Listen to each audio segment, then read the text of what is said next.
नमस्कार विद्यार्थी मित्रांनो, मी योगेश मुकावार माय करियर अकॅडमीच्या ऑनलाईन प्लॅटफॉर्मवर आपले स्वागत करीत आहे। विद्यार्थी मित्रांनो, आपण मॅथची जी सिरीज चालू केलेली आहे त्यामध्ये आपण बेसिक मॅथ हा चॅप्टर पाहत आहोत आणि विद्यार्थी मित्रांनो, या लेक्चरच्या माध्यमातून आपण जोड मूळ संख्या आणि परिमेय संख्या हे आपण पाहणार आहोत। पहा विद्यार्थी मित्रांनो, तुमच्या समोर स्लाइडवर तुम्हाला जोड मूळ संख्या असं दिसत असेल। आता पहा, जोड मूळ संख्येला इंग्रजीमध्ये ट्विन प्राइम नंबर असे म्हणतात। काय म्हणतात विद्यार्थी मित्रांनो? Twin prime number. आता म्हणजेच जोडमूळ संख्या। आता जोडमूळ संख्या म्हणजे नेमक्या काय आहेत किंवा जोडमूळ संख्येची डेफिनेशन काय आहे हे आपण पाहणार आहोत। पहा, तुम्हाला तुमच्या समोर स्लाइडवर दिसत असेल विद्यार्थी मित्रांनो, दोन पाहू शकता, दोन मूळ संख्यांच्या दरम्यान फक्त संयुक्त संख्या असल्यास त्यांना जोडमूळ संख्या म्हणतात। काय म्हणते? दोन मूळ संख्यांच्या दरम्यान फक्त काय असायला पाहिजे? संयुक्त संख्या असायला पाहिजे, आणि संयुक्त संख्या असेल तर त्याला आपण जोडमूळ संख्या असे म्हणतो। विद्यार्थी मित्रांनो, आणखीन एक डेफिनेशन व्याख्या आपल्याकडे दिलेली आहे। दोन मूळ संख्यांमधील फरक दोनचा असल्यास त्या संख्यांना आपण काय म्हणतो? जोडमूळ संख्या असे म्हणतो। म्हणजे विद्यार्थी मित्रांनो, दोन मूळ संख्यामधील जो डिस्टन्स आहे, जो फरक आहे, तो किती असायला पाहिजे? 2 असायला पाहिजे, आणि 2 जर असेल तर त्या ठिकाणी आपण त्याला काय म्हणतो? जोडमूळ संख्या असे म्हणतो। आता पहा विद्यार्थी मित्रांनो, जोडमूळ संख्या आपण कॅरेक्टरच्या माध्यमातून समजून घेत आहोत। तुमच्या समोर दोन कॅरेक्टर आहेत विद्यार्थी मित्रांनो, एक म्हणजे बंटी आणि दुसरी म्हणजे बबली। आता बंटीचं मत काय आहे जोडमूळ संख्येबद्दल? पहा, 1 ते 100 पर्यंत 8 जोडमूळ संख्या आहेत। 1 ते 100 पर्यंत विद्यार्थी मित्रांनो किती जोडमूळ संख्या आहेत? 8 जोडमूळ संख्या आहेत। हे तुम्हाला सर्वप्रथम लक्षात ठेवायचं आहे। आता बबली काय म्हणते विद्यार्थी मित्रांनो? मग आता त्या 8 जोडमूळ संख्या कोणत्या किंवा त्यांच्या जोड्या कोणत्या बाबा, हे आपल्याला बबली सांगते। 3 आणि 5 ही पहिली जोडी। आता या दोघांमध्ये डिस्टन्स आपल्याला 2चा दिसतो। पहा, 5 मधून 3 गेले तर 2 उरतात। त्याच पद्धतीने दुसरी जोडी 5 आणि 7, तिसरी 11, 13, चौथी 17, 19, पाचवे 29, 31, सहावे 41, 43, सातवे 59, 61 आणि आठवे म्हणजेच शेवटचे 71, 73। म्हणजे याचा अर्थ विद्यार्थी मित्रांनो, 1 ते 100 पर्यंत 8 जोडमूळ संख्यांच्या जोड्या आहेत, आणि ते कोणत्या आहेत हे आपण आता या ठिकाणी पाहिलेलं आहे। पहा विद्यार्थी मित्रांनो, जोडमूळ संख्येबद्दल आपल्याला फक्त एवढेच लक्षात ठेवायचं आहे की ती त्यांची डेफिनेशन आणि जोडमूळ संख्या किती आहेत 1 ते 100 पर्यंत, तर त्याचे जोड्या 8 आहेत। कोणत्या कोणत्या आहेत हे आपण पाहिलेलं आहे। यानंतर विद्यार्थी मित्रांनो, आपण पाहणार आहोत परिमेय संख्या। आता पहा, परिमेय संख्या तुमच्या समोर स्लाइडवर तुम्हाला दिसत असेल, परिमेय संख्या। आता परिमेय संख्येला विद्यार्थी मित्रांनो इंग्रजीमध्ये रॅशनल नंबर असे म्हणतात। काय म्हणतात? Rational number. आता आपण रॅशनल नंबर आपण पाहणार आहोत, त्याची डेफिनेशन, त्याचे प्रकार सर्व आपण या ठिकाणी पाहणार आहोत। पहा विद्यार्थी मित्रांनो, तुमच्या समोर स्लाइडवर रॅशनल नंबरचा पहिला प्रकार आलेला आहे, साध्या परिमेय संख्या। कोणत्या परिमेय संख्या? साध्या परिमेय संख्या, आणि त्याला इंग्रजीमध्ये आपण म्हणतो सिंपल रॅशनल नंबर। काय म्हणतो विद्यार्थी मित्रांनो? Simple rational number. आता सिंपल रॅशनल नंबर म्हणजे काय? त्याची डेफिनेशन, त्याची व्याख्या आपल्याला पाहायची आहे। पहा, कोणत्याही पूर्णांक संख्येच्या छेदात 0 सोडून कोणतीही पूर्णांक संख्या असल्यास कोणतीही पूर्णांक संख्या असल्यास त्या संख्येला परिमेय संख्या असे म्हणतात। पहा विद्यार्थी मित्रांनो, कोणत्याही पूर्णांक काय म्हणते, कोणत्याही पूर्णांक संख्येच्या छेदात शून्य सोडून कोणतीही पूर्णांक संख्या असायला पाहिजे। उदाहरणार्थ विद्यार्थी मित्रांनो, आपण असं घेऊ 3/5, म्हणजे याचा अर्थ 3 ही काय आहे, पूर्णांक संख्या, 5 पण काय आहे, पूर्णांक संख्या, आणि 5 आता छेदामध्ये 5 आलेला आहे, शून्य आलं का नाही, म्हणजे याला आपण काय म्हणतो विद्यार्थी मित्रांनो, परिमेय संख्या असे म्हणतो। आता आणखीन एक उदाहरण पाहायचं असेल, समजा उदाहरणार्थ आपण असं घेऊ 4/3, इथं छेदामध्ये काय आलेलं आहे, 3 आलेला आहे, म्हणजे शून्य नाही, म्हणजे शून्य सोडून, म्हणून 4/3 काय आहे, परिमेय संख्या आहे, किंवा साधी परिमेय संख्या, सिंपल रॅशनल नंबर असे आपण म्हणू शकतो। पहा विद्यार्थी मित्रांनो, यानंतर आपल्याला आणखीन काही उदाहरणं दिलेली आहेत, कोणत्या परिमेय संख्या आहेत व कोणत्या परिमेय संख्या नाहीत हे आपल्याला सांगितलेलं आहे। या ठिकाणी तुम्ही पाहू शकता 4, आता पहा 4च्या खाली काही नाही, म्हणजे आपण 1 असं मान्य करतो, ग्राह्य धरतो, म्हणजे आपल्याला छेदामध्ये 1 दिसत आहे, शून्य दिसत नाही, म्हणून 4 ही काय आहे, किंवा 4/1 हे काय आहे, परिमेय संख्या आहे। या ठिकाणी 3/6 असं दिसत आहे, याचा अर्थ 6 छेदामध्ये आपल्याला किती दिसत आहे, 6, आपल्याला छेदामध्ये शून्य सोडून कोणतीही पूर्णांक संख्या चालते विद्यार्थी मित्रांनो, म्हणून 3/6 हे पण काय आहे, परिमेय संख्या आहे। त्यानंतर आपल्याला असं सांगितलेलं आहे -3/2, विद्यार्थी मित्रांनो या ठिकाणी आपल्याला छेदामध्ये 2 दिसत आहे आणि शून्य सोडून कोणती संख्या चालते, म्हणून -3/2 हे पण काय आहे विद्यार्थी मित्रांनो, परिमेय संख्या आहे।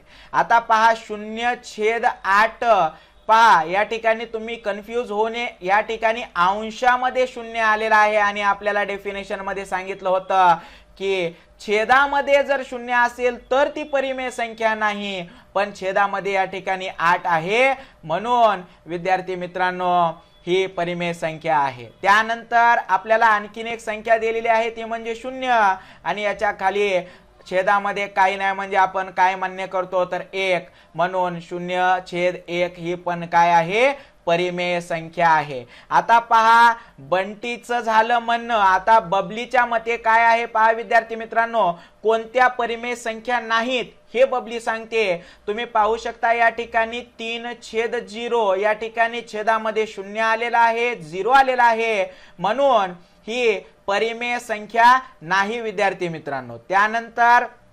-8/0, म्हणून ही पण परिमेय संख्या नाही, का छेदात शून्य आलेला आहे। या ठिकाणी तुम्ही पाहू शकता 7/8 -8 म्हणजेच 7 ला 7 आणि 8 मधून 8 गेले तर 0, छेदात शून्य आला, म्हणून ही पण परिमेय संख्या नाही। म्हणजे विद्यार्थी मित्रांनो आपण या स्लाइडच्या माध्यमातून परिमेय संख्या कोणत्या आहेत व परिमेय संख्या कोणत्या नाहीत हे पाहिलो। समोर पहा आपल्याला परिमेय संख्येचा दुसरा प्रकार आपल्याला या ठिकाणी दिसत असेल, ते म्हणजे दशांश परिमेय संख्या। कोणत्या परिमेय संख्या, दशांश परिमेय संख्या, आणि त्याला इंग्रजीमध्ये म्हणतात विद्यार्थी मित्रांनो डेसिमल रॅशनल नंबर्स। काय म्हणतात, डेसिमल रॅशनल नंबर। आता पहा विद्यार्थी मित्रांनो, डेसिमल रॅशनल नंबरला आपण त्याची डेफिनेशन पाहू, काय म्हणते, दशांश चिन्हाच्या उजवीकडे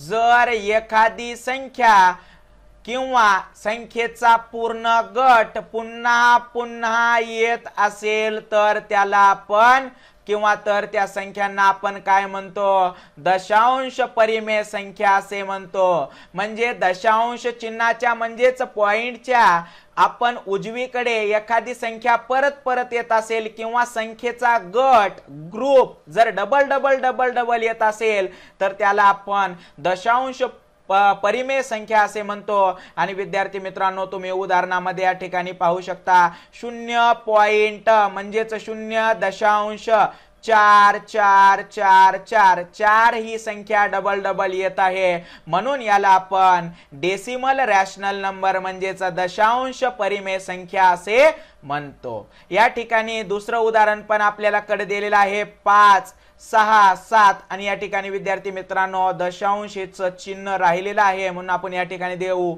5 6 7 म्हणजेच 567.888. विद्यार्थी मित्रांनो 888 ही संख्या परत परत रिपीटेशन होत आहे, म्हणून याला आपण दशांश परिमेय संख्या असे म्हणतो. तिसरी संख्या आपल्याकडे आहे विद्यार्थी मित्रांनो 0.445445 म्हणजे या ठिकाणी संख्येचा गट परत परत येत आहे 445 445, म्हणून याला सुद्धा आपण दशांश परिमेय संख्या असे म्हणतो. हे लक्षात तुम्हाला ठेवायचं आहे विद्यार्थी मित्रांनो. आता पहा आपण तिसरा प्रकार पाहत आहोत परिमेय संख्येचा, ते म्हणजे कर्निस्थ परिमेय संख्या. कोणत्या परिमेय संख्या विद्यार्थी मित्रांनो? कर्निस्थ परिमेय संख्या. याला इंग्रजीमध्ये आपण म्हणतो सर्ड रॅशनल नंबर. काय म्हणतो? Surd rational number. आता त्याची डेफिनेशन पहा विद्यार्थी मित्रांनो. ज्या संख्येचे उत्तर पूर्णांक संख्या मिळते तिला कर्निस्थ परिमेय संख्या असे म्हणतात. म्हणजे एखाद्या बघा ज्या करणीचे उत्तर, करणी म्हणजे ह्या पद्धतीनं करणीचे उत्तर पूर्णांकामध्ये यायला पाहिजे आणि जर पूर्णांकामध्ये मिळत असेल तर त्याला आपण कर्निस्थ परिमेय संख्या असे म्हणतो. आणि विद्यार्थी मित्रांनो या ठिकाणी तुम्ही पाहू शकता वर्गमुळाच्या चिन्हामध्ये आपल्याला 16 दिसत आहेत आणि या ठिकाणी असा 2 असतो, म्हणजे विद्यार्थी मित्रांनो 16 हा कोणाचा वर्ग आहे तर 4 चा, आणि 4 हे काय आहे तर पूर्ण वर्ग संख्या आहे विद्यार्थी मित्रांनो. म्हणून आपण वर्गमुळात 16 म्हणजेच ही कर्निस्थ संख्या, कर्निस्थ परिमेय संख्या आहे असं आपल्याला म्हणायला काही हरकत नाही. आता या ठिकाणी पहा आपण वर्गमुळात 16 दिसत आहे आणि या ठिकाणी त्याचा जो घात आहे तो आपल्याला 4 दिसत आहे, म्हणून त्याचं उत्तर आपण 2 लिहिलेलं आहे. याचा अर्थ विद्यार्थी मित्रांनो 2 ला जर तुम्ही 4 वेळेस गुणाकाराच्या स्वरूपामध्ये जर लिहिलात तर उत्तर तुम्हाला 16 मिळणार. पहा 2 2 4 4 2 8 8 2 16, म्हणून ही पण काय आहे कर्निस्थ परिमेय संख्या आहे. आता पहा वर्गमुळाच्या चिन्हामध्ये 8 आणि इथं पॉवर काय दिसत आहे 3. याचा अर्थ 2 ला जर विद्यार्थी मित्रांनो 3 वेळेस गुणाकाराच्या स्वरूपामध्ये तुम्ही लिहिलात तर तुम्हाला उत्तर 8 मिळणार. 2 गुणिले 2 गुणिले 2 म्हणजेच 2 2 4 4 2 8, म्हणून ही पण काय आहे कर्निस्थ परिमेय संख्या आहे. विद्यार्थी मित्रांनो तुम्हाला कर्निस्थ परिमेय संख्या म्हणजे काय हे समजले असतील. पहा समोर आपण आता कॅरेक्टरच्या माध्यमातून रॅशनल नंबर शिकणार आहोत. पहा विद्यार्थी मित्रांनो आता बंटी काय म्हणतो पहा वर्गमुळात 8,3 म्हणजेच वर्गमुळात 16 चा पॉवर 3 याचे उत्तर पूर्णांक मिळत नाही, म्हणून ह्या परिमेय संख्या नाहीत. याचं उत्तर आपल्याला पूर्णांकामध्ये येत नाही. आता तुम्हाला प्रॅक्टिस करून पाहायची आहे, हे प्रॅक्टिकल करून पहा विद्यार्थी मित्रांनो. आता बबली काय म्हणते परिमेय संख्यांचे दशांश रूप अखंड आवर्ती रूपात मांडता येते. म्हणजे परिमेय संख्येचे जे दशांश रूप आहे हे अखंड आवर्ती, अखंड आवर्ती, अखंड म्हणजे न संपणार, हे लक्षात ठेवायचं आहे विद्यार्थी मित्रांनो. म्हणून या ठिकाणी आपण 43 ला 12 ने भागणार आहोत आणि 43 ला 12 ने भागल्यावर विद्यार्थी मित्रांनो उत्तर असं येते 3.583 आणि समोर संख्या चालू आहेत म्हणजेच अखंड आहेत, न संपणारे आहेत. हे तुम्हाला या ठिकाणी लक्षात ठेवायचं आहे. त्यानंतर विद्यार्थी मित्रांनो आता बबलीचं मत काय आहे परिमेय संख्येबद्दल ते पहा. बबली म्हणते प्रत्येक परिमेय संख्येचे पहा प्रत्येक परिमेय संख्यांचे दशांश रूप अखंड आवृत्ती रूपात लिहिता येते. म्हणजे प्रत्येक परिमेय संख्येला आपण दशांश अखंड आवृत्ती रूपामध्ये लिहू शकतो. आणि विद्यार्थी मित्रांनो, या ठिकाणी चुकून शून्य झालेला आहे, या ठिकाणी 8 आहे, हे तुम्हाला सर्वप्रथम लक्षात ठेवायचं आहे. आता 8.54 म्हणजेच 54, याला आपण दशांश अखंड आवृत्तीमध्ये कसं लिहिणार, तर 8.54 लिहायचं आणि शून्य लिहून समोर टिंब देणे, म्हणजेच समोर संख्या कंटिन्यू आहेत असा आपण त्याचा अर्थ समजू शकतो. दुसरी संख्या पहा, 5.6 म्हणजेच 5.6. विद्यार्थी मित्रांनो पहा, 5.6 ला 6 आणि समोर 000 आपण देऊ शकतो. हे आपल्याला लक्षात ठेवायचं आहे विद्यार्थी मित्रांनो. विद्यार्थी मित्रांनो, या लेक्चर मध्ये आपण काय शिकलो, तर या लेक्चर मध्ये आपण परिमेय संख्या शिकलो. लक्षात ठेवा, तुम्हाला परिमेय संख्या शिकलो आणि जोडमूळ संख्या शिकलोय. विद्यार्थी मित्रांनो, जाता जाता तुम्हाला एवढंच सांगेल की माय करियर अकॅडमी हे आपलं YouTube वरील चॅनल आहे. त्या चॅनलला सबस्क्राइब करा, बाजूला दिलेल्या बेल आयकॉनच्या बटनला प्रेस करा, जेणेकरून माझे प्रत्येक अपडेट आपल्यापर्यंत पोहोचतील. आणि व्हिडिओ आवडला असेल तर व्हिडिओला लाईक करा विद्यार्थी मित्रांनो, आणि शेअर करा गरजू विद्यार्थ्यांपर्यंत. धन्यवाद.